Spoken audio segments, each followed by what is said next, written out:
অন্ধকার নেই, কেটে গেছে অন্ধকার। আবার আলোকিত হবে বাংলাদেশ। থাকবে না দুর্নীতি, থাকবে না সন্ত্রাস। বাংলাদেশের কিশোর, যুবক, ছাত্র সমাজ শুনে রাখো, তোমাদের কাউকে আর মারুক। তিনি চেষ্টা করছেন বাংলাদেশের মাটিতে পা রাখার এবং মাটি ছুঁয়ে দেখার। জুতো খুলে খালি পায়ে বাংলাদেশের মাটিতে পা রাখছেন এবং বিমানবন্দর থেকে বেরিয়েই তিনি যে কাজটি করলেন সেটি হচ্ছে মাটিতে। আল্লাহর রহমত আমরা চাই।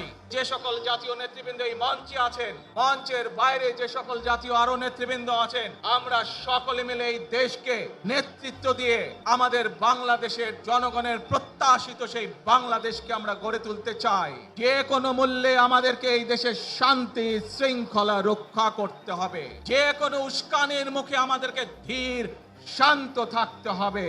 আমরা দেশের শান্তি চাই, আমরা দেশের শান্তি চাই, আমরা দেশের শান্তি চাই।